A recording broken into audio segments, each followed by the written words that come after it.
Perkenalkan, kami dari kelompok 3 kelas visualisasi data A akan mempresentasikan mengenai proyek UAS. Dengan anggota kelompok, saya Raivenska Ahmada Muzayana Adriono dengan NPM 61622017072. Nama saya Reinhard Aji Sriwijaya Openg, PM 602180 1066. Perkenalkan, nama saya Natania Vanessa Angelivia dengan NPM 6162101074. Saya David Satriana Putra dengan NPM 61620011112. Perkenalkan, nama saya Dinda Karina Putri dengan NPM 6162101050. Kami akan menjelaskan hasil visualisasi yang kami buat berdasarkan data World Economy Tourism Data. Sebelum masuk ke analisis lebih lanjut, terdapat satu hal penting di mana kami akan menyampaikan terkait pengolahan data. Dalam eksplorasi data, kami menemukan cukup banyak nilai yang kosong, terutama pada beberapa indikator ataupun negara tertentu. Untuk menjaga kesinambungan atau kerelevan data, dan supaya tetap bisa dibandingkan secara global, kami menggunakan pendekatan regresi linear untuk mengisi nilai-nilai yang hilang. Kami memilih metode ini karena melihat adanya hubungan yang cukup kuat antar variabel seperti jumlah kedatangan atau jumlah keberangkatan wisatawan, GDP pada suatu negara, dan sebagainya. Dengan cara ini, kami bisa memperkirakan nilai yang hilang secara masuk akal dan tetap menjaga akurasi keseluruhan analisis. Pertama, saya akan menjelaskan hasil dari visualisasi yang terdapat pada story pertama di story point yang pertama juga, di mana story point ini berjudul Analisis Volume Wisatawan Internasional dan Kontribusi Sektor Pariwisata Terhadap Perekonomian Negara. Di visualisasi pertama ini, kami menampilkan negara dan kawasan yang mencatat jumlah kedatangan wisatawan internasional tertinggi. Yang langsung menonjol adalah kawasan seperti Europe Central Asia, European Union, dan Euro Area, yang masing-masing menerima belasan juta wisatawan. Hal ini tentu tidak mengejutkan karena Eropa memiliki infrastruktur pariwisata yang sangat baik, sistem transportasi yang terintegrasi, serta daya tarik budaya dan sejarah yang kuat. Selain itu, kawasan seperti East Asia and Pacific, dan Amerika Utara juga menunjukkan volume wisatawan yang tinggi, menandakan bahwa destinasi utama dunia itu masih terkonsentrasi pada kawasan-kawasan dengan ekonomi dan fasilitas yang matang. Dari itu, meskipun tren global menunjukkan peningkatan wisata ke negara-negara berkembang, kawasan Eropa tetap masih menjadi pusat pariwisata di dunia. Tentu saja jumlah wisatawan ini nggak bisa langsung diartikan sebagai dampak ekonomi yang besar. Untuk itu kami melihat berapa persen sektor pariwisata berkontribusi terhadap GDP dari masing-masing negara atau kawasan. Kita tampilkan sebuah bar chart yang memberikan hasil menunjukkan kontras yang cukup menarik. Misalnya, di sini terdapat Central Europe and the Baltics yang mencatat kontribusi tertinggi yaitu sebesar 3,28% terhadap GDP negaranya. Padahal, jumlah wisatawannya itu tidak setinggi kawasan yang lain. Sementara itu, negara seperti Amerika Serikat yang menerima lebih dari 3 juta wisatawan justru mencatat kontribusi yang relatif kecil, sekitar 1% saja. Sehingga analisis ini menunjukkan bahwa pariwisata itu bukan sekedar soal banyaknya orang yang datang atau pergi ke suatu negara, tetapi tentang bagaimana negara tersebut itu mengolah menjadi nilai ekonomi. Di negara atau kawasan dengan ekonomi yang lebih kecil, pariwisata cenderung jadi tumpuan utama terhadap GDP di negaranya.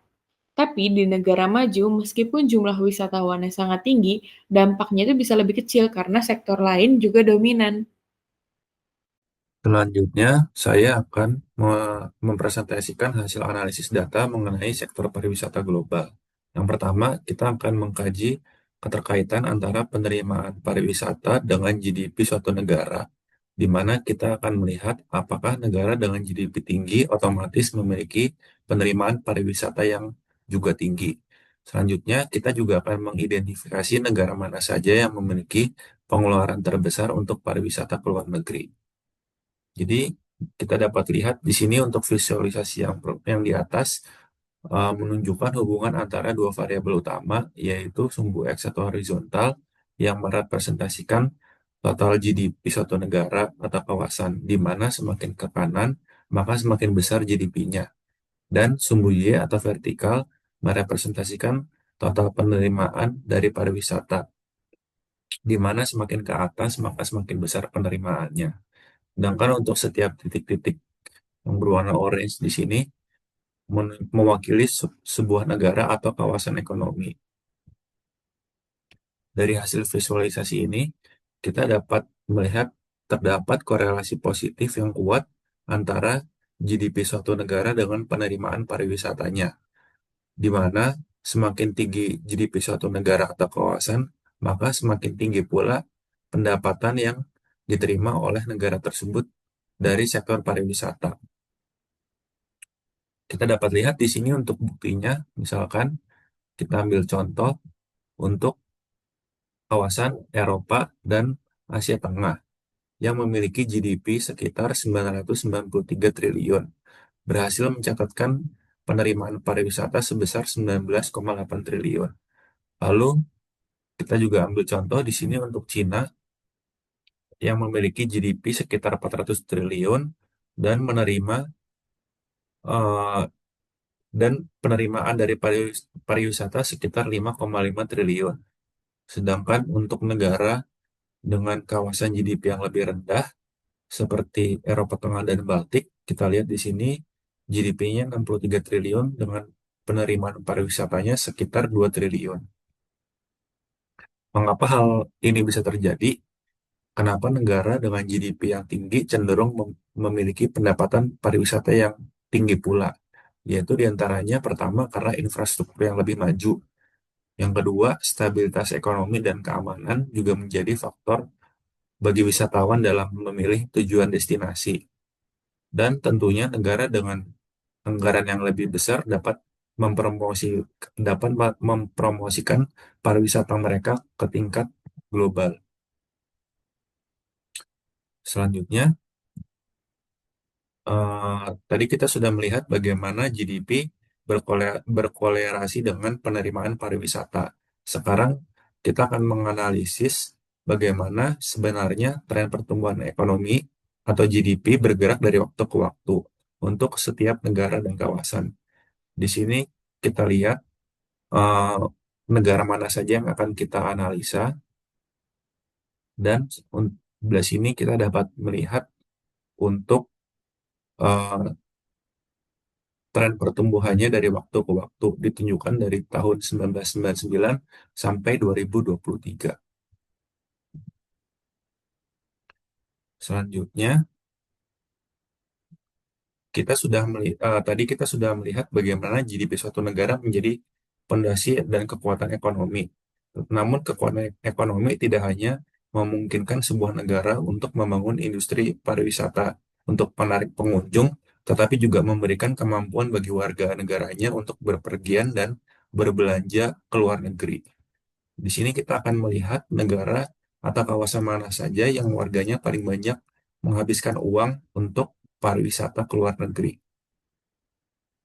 Dari sini, visualisasi ini kita dapat melihat dari warna hijau tua menandakan pengeluaran yang lebih tinggi hingga warna kuning yang pengeluarannya lebih rendah. Dapat kita lihat di sini bahwa Perancis menempati posisi puncak dengan total pengeluaran pariwisata sekitar 324,28 miliar, diikuti oleh Cina dan kawasan Eropa. Apa artinya hal ini? Kita dapat melihat bahwa adanya dominasi Eropa di mana tingginya pengeluaran dari Perancis dan kawasan Eropa. Hal ini didorong karena negara dan kawasan tersebut memiliki GDP yang lebih tinggi, paspor yang kuat, dan kemudahan mobilitas dalam kawasan Eropa untuk berpergian. Dan budaya berlibur ke luar negeri sudah sangat umum di sana. Dan kita melihat di sini kehadiran Cina di posisi kedua itu telah menciptakan jutaan turis baru dengan daya beli yang sangat kuat, yang menjadikan Cina sebagai target pasar utama bagi industri pariwisata di seluruh dunia. Yang menarik di sini adalah Amerika Serikat, di mana meskipun GDP Amerika Serikat itu tinggi, namun eh, pengeluaran untuk pariwisata ke luar negerinya hanya di sekitar 289,82 miliar. Hal ini kemungkinan disebabkan oleh beberapa faktor. Di antaranya adalah mungkin warga negara Amerika lebih banyak menghabiskan liburannya secara domestik di Amerika daripada berlibur ke luar negeri.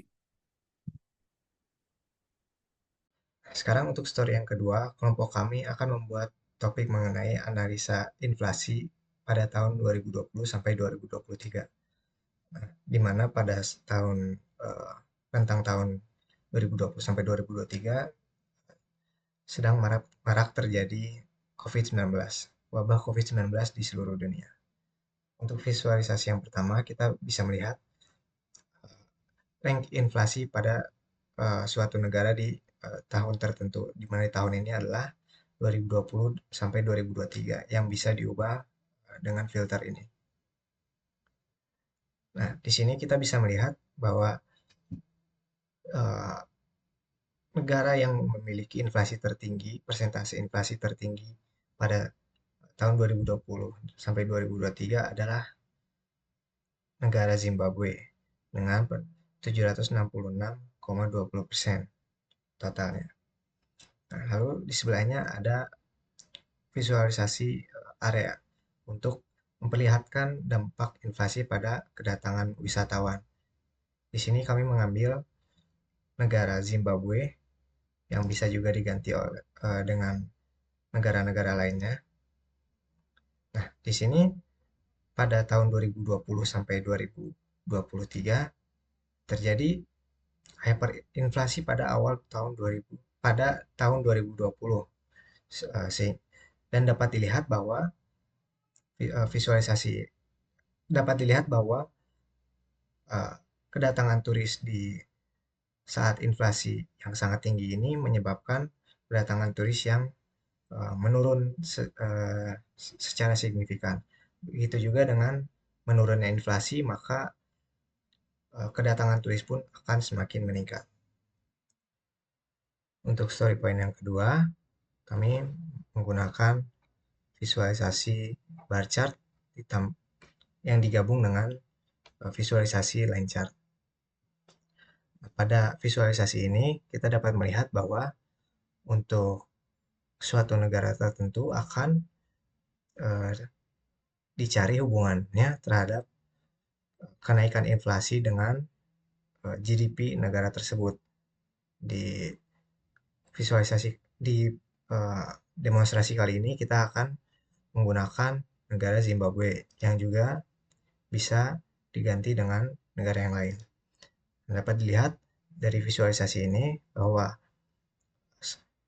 semakin inflasi menurun, maka GDP akan semakin naik.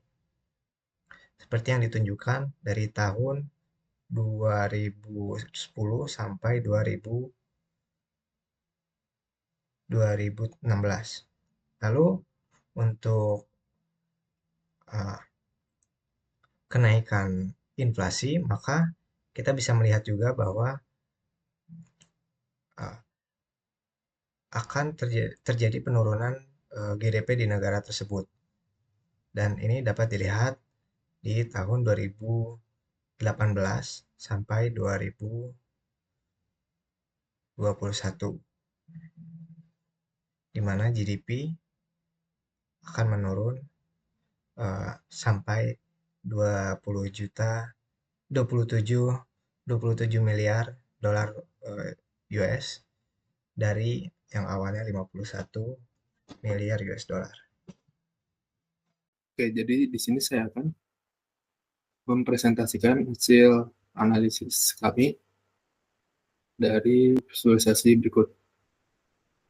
Yang pertama untuk di Zimbabwe pada periode 2022 hingga 2023 tidak ditemukan adanya keterkaitan antara inflasi dan pengangguran.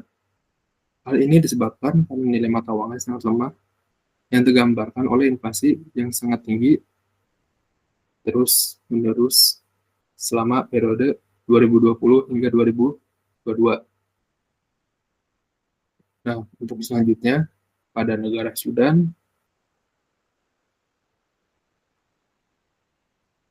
di negara Sudan juga ditemukan hal yang sama seperti di Zimbabwe, di mana tidak ada keterkaitan antara inflasi dan pengangguran, penyebabnya pun sama.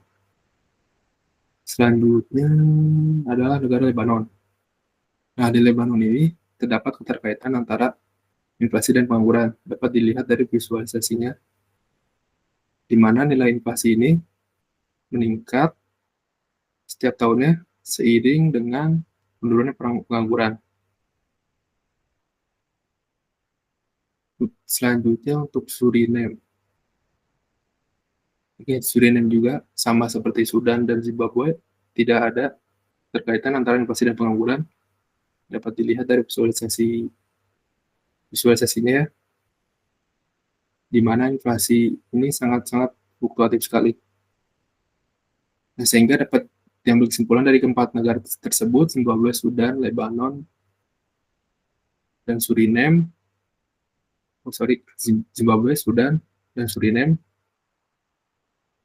Penyebab utama tidak ada yang keterkaitan di ketiga negara ini adalah karena negara tersebut merupakan negara miskin, di mana inflasi ini lebih berpengaruh terhadap harga atau daya beli masyarakat.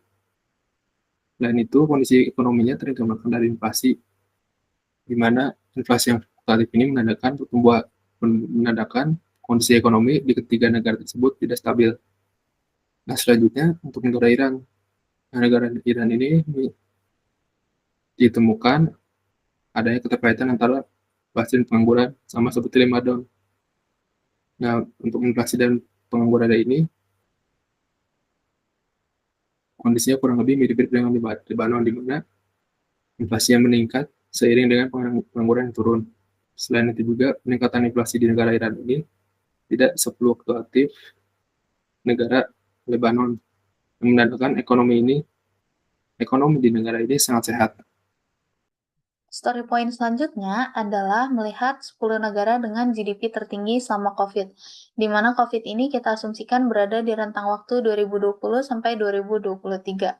Nah, dari rentang tersebut kita akan menganalisa lebih dalam mengenai besarnya inflasi, kemudian pendapatan setiap negara, dan banyaknya pengunjung versus banyaknya orang dari negara tersebut yang keluar negeri.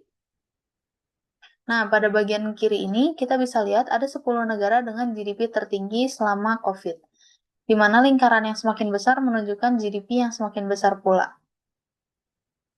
Lingkaran paling besar di sini adalah United States, di mana besarnya GDP-nya sebanyak 98.762 billion dolar. Dan yang paling kecil di sini adalah Kanada dengan besarnya GDP hanya 7.967 billion dolar. Nah, kemudian kita bisa lihat juga di sebelah sini ada pendapatan negara. Pendapatan negara ini kita bandingkan antara tourism export sama tourism receipt, di mana tourism export adalah pendapatan negara secara global, jadi transaksinya tidak harus ada pada negara tersebut. Sedangkan kalau tourism receipt itu adalah pendapatan yang diperoleh negara pada saat turis yang masuk melakukan transaksi selama berada di negara tersebut. Kemudian, grafik yang ketiga menunjukkan perbandingan turis yang masuk versus warga negara yang keluar. Misalnya di sini saya mengambil contoh negara Kanada.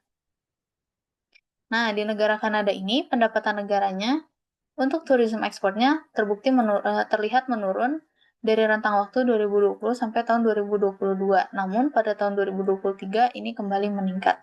Bisa kita lihat di sini mungkin alasannya adalah karena turis yang masuk pun dari tahun 2020 sampai tahun 2022 cukup menurun dan kembali menaik pada tahun 2023.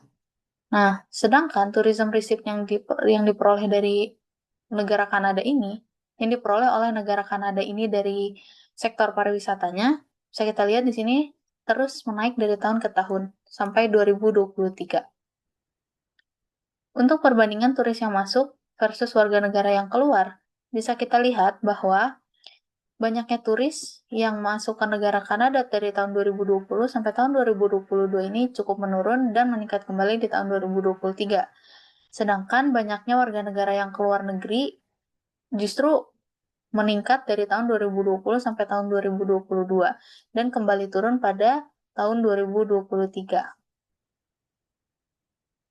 Selanjutnya saya akan menjelaskan keterkaitan antara jumlah unemployment dengan inflasi pada tahun 2020 sampai tahun 2023, di mana sumbu Y menyatakan unemployment atau banyaknya orang yang tidak bekerja, dan sumbu X menyatakan inflasi.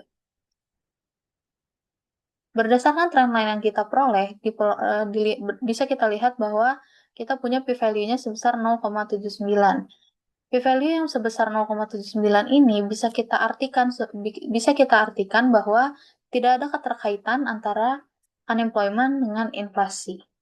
Jadi, sebagai contoh, Zimbabwe di sini mengalami inflasi sebesar 766,2%.